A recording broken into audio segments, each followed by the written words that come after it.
আসসালামু আলাইকুম। Easy helpline জোনের তরফ থেকে আমি রিফাত বলছি। আজকে আমরা দেখব কিভাবে মাইক্রো ওয়ার্কার্স এর রেডিট পোস্ট আপভোট প্লাস স্ক্রিনশটের কাজটা করতে হয়। আপভোট বলতে এখানে বোঝায় আমরা ফেসবুকে যা লাইক দেই, সো এইরকম লাইক টাইপের যেগুলো আছে ওইগুলাকে অনেক নামে বলা হয়। এই রেডিটে এটা আপভোট বলা হয়। সো আমাদের কাজ হলো প্রথমে আমাদের আপ আর কি এটা ভোট করতে হবে, ভোট করার পর স্ক্রিনশট নিতে হবে প্রুফের জন্য। সো আমাদের ফার্স্টে ডিসক্রিপশনে বলছে, সবার আগে আমি বলবো, আমি আমার প্রায় ভিডিওতে বলি, ম্যাক্সিমাম ভিডিওতে, যে সবার আগে ডিসক্রিপশনটা ভালো করে পড়বেন। এইটা আপনি যদি ডিসক্রিপশনটা ভালো করে বুঝেন তাহলে আপনার আর কারো হেল্প নিতে হবে না। তো যাই হোক, প্রথমে আমরা আমাদের দেওয়া লিঙ্কটায় চলে যাব। Go to this link. এবং এই কাজটা করার জন্য অবশ্যই আপনার রেডিটে আইডি থাকতে হবে। এর জন্য আপনার যদি কোনো আইডি না থাকে, আপনি এখান থেকে reddit.com এ এসে সাইন আপে ক্লিক করে তারপর আইডি খুলে নিতে পারেন। তো যাই হোক, এই জায়গায় দেখেন আমার আইডি আছে, আমি লগ ইন করে নিছি। সো আমাদের এই জায়গায় বলছে যে Saturday I almost loss my hero my dad, find the post titles by Isaacs. আমাদের এই পোস্টটা খুঁজে বের করতে হবে, by Isaacs Saturday almost lost my hero my dad.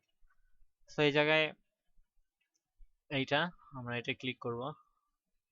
এই যে দেখেন এটা অরেঞ্জ কালার হয়ে গেছে, কারণ এটা আমি আপভোট অলরেডি কইরা দিচ্ছি। সো আমি আপনাদের জাস্ট বোঝানোর জন্য আমি অন্য একটা করলাম। আপনারা এই জায়গায় যেইটা বের করতে বলবে ওইটাই ক্লিক করবেন। যেমন স্যাটারডে আছে, আমরা স্যাটারডেতে করছি।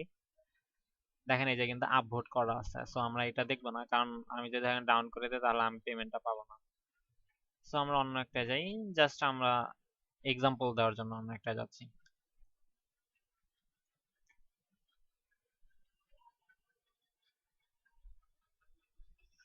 ঠিক আছে।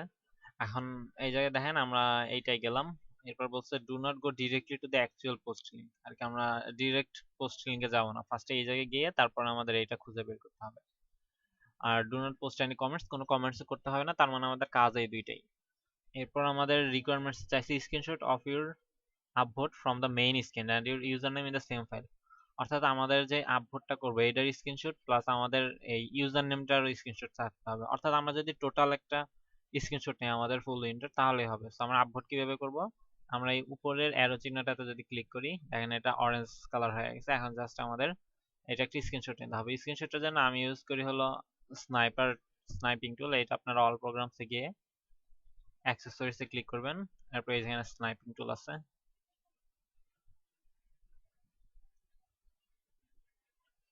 স্নাইপিং টুল দেওয়ার পর নিউতে ক্লিক করাই আছে। এখন জাস্ট আমাদের যতটুকু দরকার আমরা রাইট মাউস পয়েন্টার ক্লিক করে ধরে আমরা এইটুকু নেব, নিলে আমাদের হয়ে গেল। আচ্ছা, আমাদের কাছে জাস্ট আমরা এখন এটা সেভ করব। আপনার যেখানে ইচ্ছা আপনি ডেস্কটপে করতে পারেন, এটা আপনার ইচ্ছা অনুযায়ী। সেভ করার পর আমাদের নেক্সট কাজ শুধু প্রুফ ফাইল। এই জায়গায় আপলোড করার যে বক্সটা থাকবে ওইখানে ক্লিক করে আপনি যদি আপলোড করে সাবমিট করে দেন তাহলে আপনার রেডিটের কাজটা শেষ। তো আশা করি বুঝতে পারছেন। ধন্যবাদ। যদি কোনো প্রবলেম থাকে অবশ্যই কমেন্টস করবেন এবং প্লিজ সাবস্ক্রাইব এবং লাইক করেন। আসসালামু আলাইকুম।